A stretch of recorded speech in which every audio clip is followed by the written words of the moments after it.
Hello. Shri Shiv Mahapuran YouTube channel में आप सबों का स्वागत है, साथ में मेरा प्रणाम भी। तो आज श्री शिव महापुराण के तृतीय खंड के उनतालीसवां अध्याय का वर्णन सुनूंगी और सुनाऊंगी।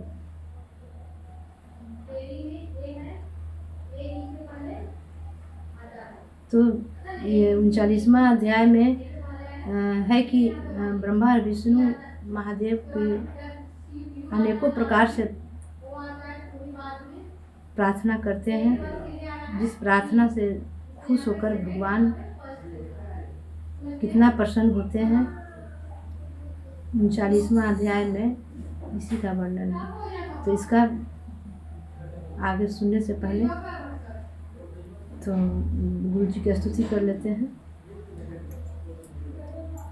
गुरुर्ब्रह्मा गुरुर्विष्णु गुरुर्देवो महेश्वर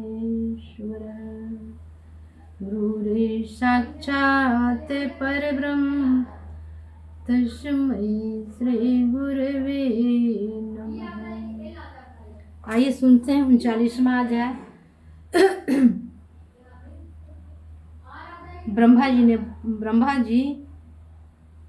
ब्रह्मा जी बोले, हे नारद, देवताओं ने भगवान सदाशिव की प्रार्थना करते हुए कहा, हे प्रभु, आपके महान तेज तथा महिमा का वर्णन नहीं किया जा सकता। आप कृपा करके सबरी को मुक्त किया तथा सुमना को भी परम पद दिया है। आपकी सेवा करके अनेक पापी आपके लोक को प्राप्त हुए हैं। आप पर ब्रह्म परमेश्वर तथा सबके स्वामी हैं। उत्पत्ति, स्थिति तथा प्रलय, यह तीनों कार्य आपके वश में रहते हैं। आप ही हम सबके रक्षक हैं। जड़ तथा चैतन्य की बातों को आप भली भांति जानते हैं। संसार में ऐसा कोई पदार्थ नहीं है जो आपसे भिन्न हो। यह संपूर्ण संसार एक वृक्ष के समान है। उस वृक्ष का एक अंकुर, 2 फल, 3 मूल तथा 4 रस है। आप स्वयं ही आकाश तथा स्वयं ही पृथ्वी रूप है।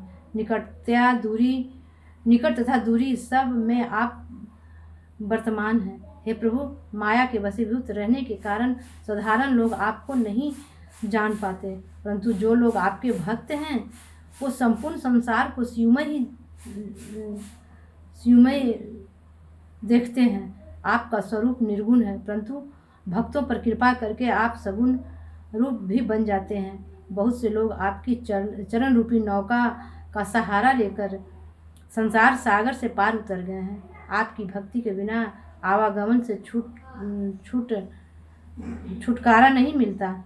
आपके भक्त आवागमन से सहज ही छूट जाते हैं और सदैव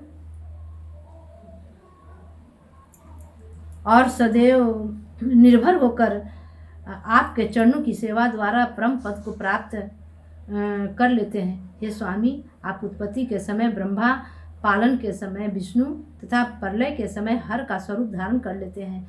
वेद, कर्म, जप, तप, योग तथा ध्यान आदि द्वारा आप प्राप्त होते हैं। यदि आप सगुण रूप धारण नहीं करते तो हम लोगों को सहज ही मोक्ष प्राप्त किस प्रकार प्राप्त होता। आपके नाम तथा गुण अनंत है और उनका वर्णन करने की सामर्थ्य किसी में नहीं है। हम में आपके समान बुद्धि कहाँ से आई। आपकी महिमा अपार है। हे नाथ, आप हमारे कार्यों को पूर्ण करें। आप देवताओं के स्वामी, संपूर्ण सृष्टि के इंद्र, शुभ मार्ग पर स्थित करने वाले, संपूर्ण सृष्टि के कारण रूप, अविनाशी, अनादि तथा अपरमेय है। आपका शरीर विद्या तथा बुद्धि से परिपूर्ण है। हे प्रभु, आपका पवित्र स्वरूप भक्तों को हृदय में वास करता है। आपका पवित्र स्वरूप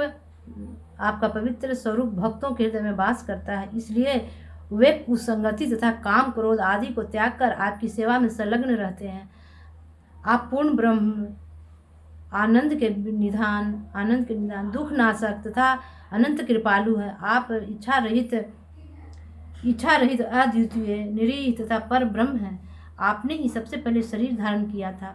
आपके अवतार हमारे मनोरथों को पूर्ण करने के लिए ही होते हैं। आपके उन अवतारों की महिमा अपार तथा अपरमेय है। हम लोगों का मन आपकी महिमा को कहाँ तक जान सकता है।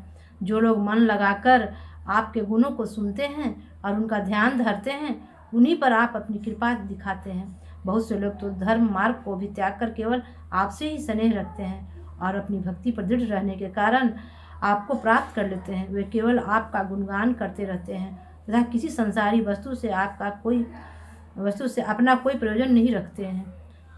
आपको भी अपना भक्त अत्यंत प्रिय है। आप उन्हीं के सामने प्रकट होते हैं तथा उनकी प्रत्येक अभिलाषा को पूर्ण करते हैं। इस प्रकार स्तुति करके मैं, विष्णु तथा अन्य सब देवता चुप रह गए। हे नारद, उस समय शिव जी ने अत्यंत प्रसन्न होकर हम लोगों से इस प्रकार कहा, हे देवताओं, तुम सब लोग यहाँ किस लिए आए हो? हमें ऐसा प्रतीत होता है कि तुम बहुत चिंतित हो। अस्तु, जो भी बात हो उसे हमारे सम्मुख निसंकोच प्रकट करो।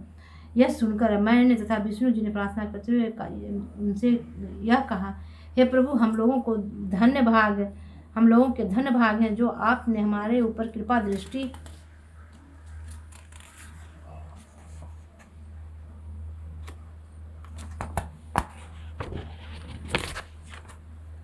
कि संसार में वही लोग पूर्ण आत्मा हैं जिनके ऊपर आप अनुग्रह करते हैं। हे स्वामी, आपकी महिमा महान है। आप प्रत्येक प्राणी के शरीर में निवास करते हैं।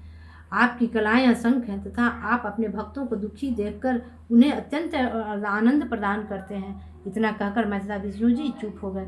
आज की वाणी में अपने शिव गुरु के चरणों में विराम देती हूँ और अगले गुरु जी की लीला का वर्णन अगले एपिसोड